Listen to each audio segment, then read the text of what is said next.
Well, good morning, Proniacs. Welcome to Tuesday, the most productive day of the week. And I'm going back to basics.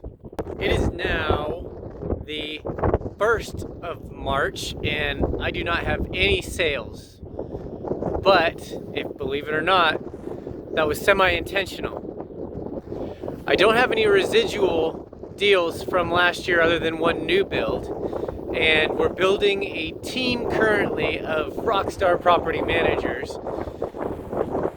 But I've shifted my focus to spiritual and family and training and then career. If you'll look up on my whiteboard, it says my priorities spelled out in perfect detail of spiritual family.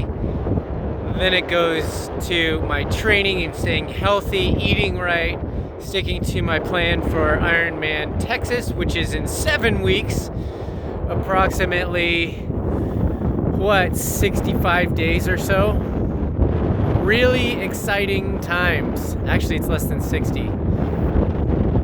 Then is hobbies and things that are distractions that still bring me joy, like Flight Simulator or playing hockey or watching the Avs or the Americans, and I pair that with family, spending time with Lydia, spending time with Georgia, and going on daddy-daughter dates in order to watch some hockey as well. So pairing those together as far as priorities is awesome as well. What comes to mind? I'm reading a book called Will. It's Will Smith's memoir about his life and his challenges and what he had to overcome, and he talks about taking care of yourself.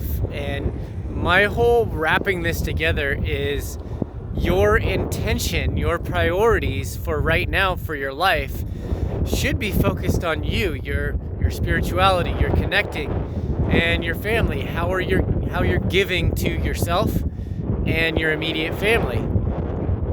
And this is important because if you care too much about how others view you and what others think of you and what others want you to do, then you go into their priorities and their intentions for you rather than setting your own priorities and intentions and working through life towards your happiness. Unless you define yourself by what another person thinks, feels, or finds value in you, which I don't, and I stopped doing that a long time ago, other than my immediate family. Like a good dad, a good husband, father.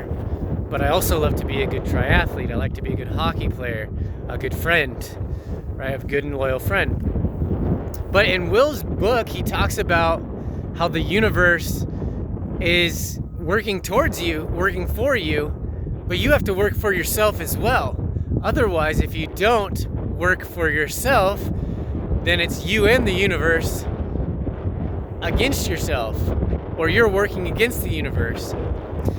I will have to review that to make it make more sense. But what he's saying, if you're always causing problems and obstacles and drama and not just going with what needs to be in your priorities and towards what your joy is and towards what you want to do, what's been given to you through excitement in your life that's handed down from your creator, from God, from the universe, like what you're given, and you're not doing the best with it, if you're just blowing it away, then where are you? Like, what are your intentions for where you want to go, and how are you being a benefit to anybody in the world or anybody that you come in contact with? If you're not joyful, positive, and excited, who wants to be around somebody who's just going through life, who thinks that mediocrity is the standard, which is what popularity is? I mean, you look up to the people who are doing outstanding things and are maybe some sort of nuts because they do outlandish or have these grandiose ideas, and you sit back and say, well, that's really cool, and I wish I could do that, but you don't do anything about it, or you don't change to see how you can think in a way to get you further along on your ideas and your thoughts and what brings you happiness and joy, what you are put here on this planet to do, which is serve others in your best God-given skills and talents. Whether it's giving of whatever money you can make through providing your best intelligence and skills. And rambling on now. But if you squander it away, all the opportunities that the universe is giving you, or that your priorities and intentions and goals are giving you, that you intentionally create in your life, and you just sit back and don't do anything about it, what do you think is going to happen? How are you benefiting anyone? And when you end up on your deathbed and you have to answer the question of, well, what do you wish you would have done different? You would have said, I wish I would have pursued my passion more diligently. I wish I would have had better intentions, better focus, and less distraction, and stop worrying about what other people think so much about me, and rather what I think and want for myself and my family, and who I want to be around, who does me good, who makes me feel like the best me that I could be. So I hope this helps you today. A little bit long-winded, but I think it was well spoken. Read the book Will by Will Smith.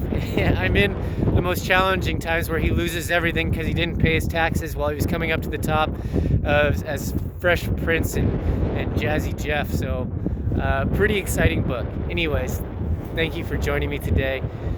It's not what I say or do, but the way I make you feel that you're going to remember. Do something great.